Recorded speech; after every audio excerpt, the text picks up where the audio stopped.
नमस्कार दोस्तों, स्वागत है आप सबको इसकी हिंदी स्टोरी में। दोस्तों, आज की कहानी है, क्या पुलिस सॉल्व कर पाएगी रागिनी के असली खूनी को। कहानी की शुरुआत शाम का वक्त था। रागिनी, जो कि एक 25 वर्षीय लड़की थी, अपने घर पर अकेली थी। उसके माता पिता किसी रिश्तेदार की शादी में गए हुए थे। अचानक रात करीब 9 बजे पड़ोसियों ने रागिनी के घर से चीखने की आवाज सुनी। कुछ ही देर बाद जब पुलिस घटना स्थल पर पहुंची तो उन्होंने देखा कि रागिनी का शरीर बेडरूम में खून से लथपथ पड़ा था।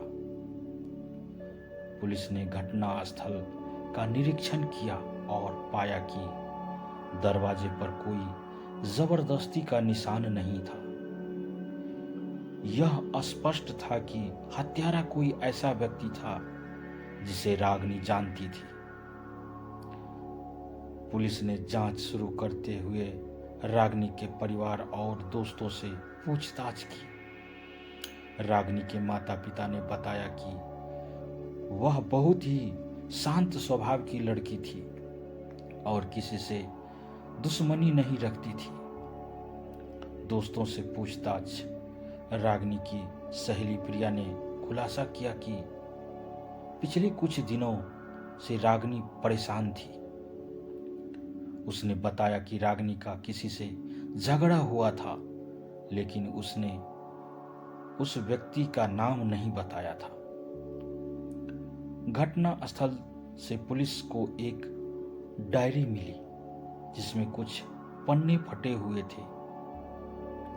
उससे यह संकेत मिलता था कि रागिनी ने शायद किसी खास बात का जिक्र किया होगा, जिससे हत्यारे ने जानबूझकर मिटा दिया। पुलिस ने रागिनी के आसपास के लोगों को संदिग्ध मानते हुए पूछताछ शुरू की। विकास, रागिनी का पड़ोसी विकास ने बताया कि उसने उस रात कोई अजीब आवाज नहीं सुनी। हालांकि पड़ोसियों ने कहा कि विकास अक्सर रागिनी को घूरता था और उसके पीछे पड़ने की कोशिश करता था। अंशुल, रागिनी का पूर्व प्रेमी। अंशुल और रागिनी का कुछ महीने पहले ब्रेकअप हुआ था। पड़ोसियों ने यह भी बताया कि अंशुल ने ब्रेकअप के बाद रागिनी को धमकी दी थी। संदीप, रागिनी का सहकर्मी, ऑफिस में संदीप और रागिनी के बीच हाल ही में बहस हुई थी। रागिनी ने संदीप के खिलाफ ऑफिस मैनेजर से शिकायत भी की थी। पुलिस ने रागिनी के मोबाइल की कॉल डिटेल्स और सीसीटीवी फुटेज खंगाली। कॉल रिकॉर्ड घटना के दिन रागिनी ने आखिरी कॉल अपनी सहेली प्रिया को की थी। कॉल के दौरान वह घबराई हुई लग रही थी। उसने प्रिया से कहा था, मैं तुम्हें कुछ जरूरी बताना चाहती हूँ, लेकिन वक्त नहीं है। सीसीटीवी फुटेज रागिनी के घर के आसपास की फुटेज में एक संदिग्ध व्यक्ति रात 8:45 बजे घर के पास जाता हुआ दिखाई दिया। जांच अधिकारी इंस्पेक्टर राकेश ने तय किया कि संदिग्धों पर कड़ी नजर रखी जाएगी। उन्होंने विकास, अंशुल और संदीप को पूछताछ के लिए बुलाया। पूछताछ के दौरान विकास बार बार यह कहता रहा कि वह निर्दोष है, लेकिन उसकी बातें पुलिस को संतोषजनक नहीं लगी। अंशुल ने पुलिस के सामने स्वीकार किया कि उसने रागिनी से ब्रेकअप के बाद बहस की थी, लेकिन उसने हत्या करने से इनकार किया। संदीप ने शुरुआत में कोई जानकारी नहीं दी, लेकिन जब पुलिस ने सख्ती दिखाई तो उसने कबूल किया कि पुलिस को फॉरेंसिक रिपोर्ट से पता चला कि रागिनी के कमरे में मिले खून के धब्बों में से एक धब्बा रागिनी का नहीं था। डीएनए टेस्ट से यह खून संदीप का निकला।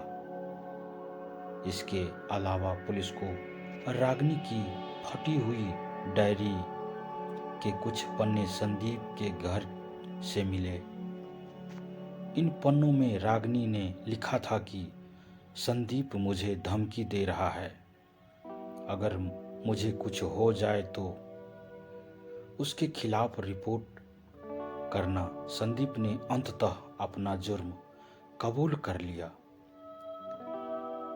उसने बताया कि रागिनी ने उसके गलत व्यवहार की शिकायत की थी, जिससे उसकी नौकरी खतरे में आ गई थी। गुस्से में आकर उसने रागिनी के घर जाकर उसकी हत्या कर दी। पुलिस ने कड़ी मेहनत और सबूतों के आधार पर रागिनी के असली हत्यारे को पकड़ लिया।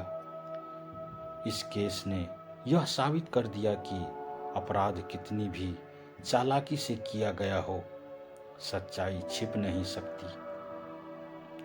यह कहानी हमें सिखाती है कि न्याय पाने के लिए धैर्य और सटीक जांच प्रक्रिया कितनी जरूरी है। दोस्तों, अगर कहानी अच्छी लगे तो अपने दोस्तों के साथ शेयर करें। चैनल पर नए हैं तो चैनल को सब्सक्राइब करें, लाइक करें, कमेंट में अपनी राय जरूर दें। धन्यवाद। आपका दिन शुभ हो।